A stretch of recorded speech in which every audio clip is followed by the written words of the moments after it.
a shepherd boy stood alone before a giant, and an entire nation held its breath.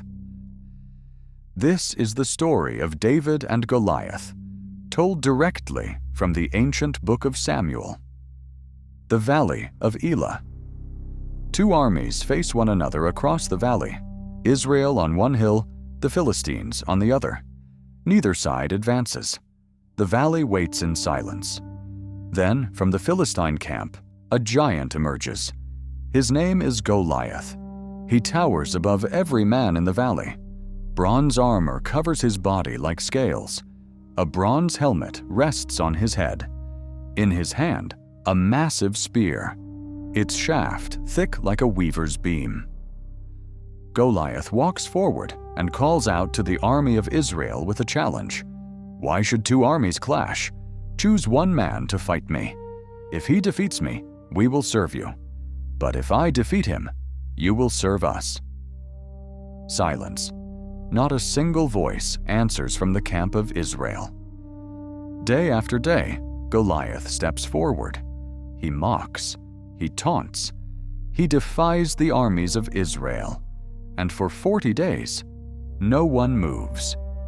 King Saul and all of Israel hear his words, and all Israel is terrified.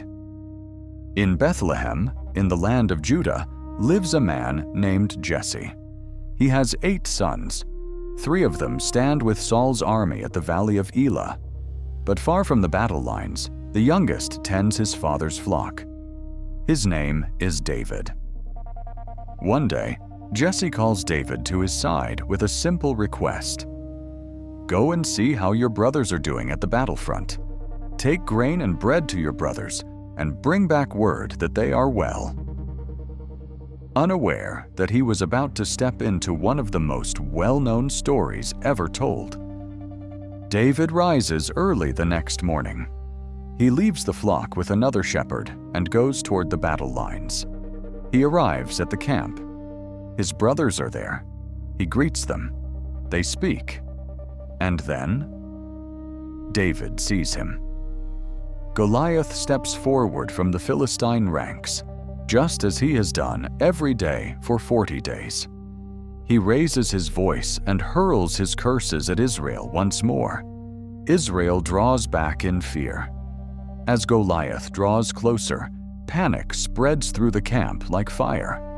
Then David hears the king's promise, the offer made to whoever dares to face the giant: great wealth, the king's daughter in marriage, freedom for his father's house in Israel. David turns to the men standing near him and asks, "What will be done for the man who strikes down this Philistine? Who is he to defy the armies of the living God?" The men repeat the king's offer, but his oldest brother Eliab overhears him and turns on him with sharp words. "Why did you leave the sheep in the wilderness? I know your arrogance and the evil of your heart. You came down only to see the battle." David doesn't stop. He keeps asking, keeps speaking, until word of it reaches King Saul himself. Saul sends for him, and David stands before the kings and says, "Let no man's heart fail because of him. I will go and fight this Philistine." Saul looks at the young man before him and answers, "You cannot fight him. You are a boy. He has been a warrior his entire life." David says to Saul calmly, "I have been keeping my father's sheep. When a lion or a bear came and carried off a lamb from the flock, I went after it. I struck it. I rescued the lamb from its mouth.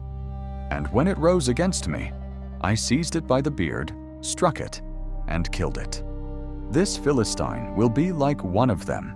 He has defied the armies of the living God." Then David says words that carry the weight of deep conviction. "The Lord who delivered me from the paw of the lion and the paw of the bear, he will deliver me from the hand of this Philistine." Saul has nothing to lose. He looks at David and says, "Go, and may the Lord be with you." Saul dresses David in his own royal armor, a bronze helmet, a coat of mail, a sword at his side. But as he tries to walk, he stops. He turns to Saul and says quietly, "I cannot walk with these, for I am not used to them." He removes the armor. He takes up his shepherd's staff. He walks to the stream and selects 5 smooth stones and places them into his shepherd's pouch. Sling in hand, David walks toward the Goliath. Goliath looks up and sees a young boy approaching him. He looks at him with contempt. "Am I a dog?" he roars, "that you come at me with sticks?" He curses David. Then he shouts, "Come to me, and I will give your flesh to the birds of the air and the beasts of the field." David stops, and he answers, "You come against me with sword and spear and javelin, but I come against you in the name of the Lord of hosts, the God of the armies of Israel, whom you have defied. This day the Lord will deliver you into my hands. I will strike you down and cut off your head, and all the earth will know that there is a God in Israel. For the battle is not won by sword or spear. The battle belongs to the Lord, and he will give all of you into our hands." Goliath advances. David runs to meet him. He reaches into his bag. 1 stone. He loads the sling. He releases. The stone flies through the air and strikes Goliath in the forehead. The giant crashes to the ground, face down, dead. With a sling and a stone, David struck down Goliath. He had no sword of his own, so David ran to Goliath, drew Goliath's own sword from its sheath, and cut off his head. When the Philistines saw that their champion was dead, panic broke their ranks. They turned and fled. The men of Israel advanced and pursued them, and the Philistines fell before them. David took Goliath's head and carried it away. Abner, the commander of the army, brought David before King Saul. David entered, Goliath's head in his hand. Saul looked at him and asked, "Whose son are you, young man?" David answered, "I am the son of your servant Jesse of Bethlehem." From that day forward, David's name was heard throughout Israel, but this was only the beginning of what was yet to come. If you want more cinematic Bible stories, subscribe and join us in the next story.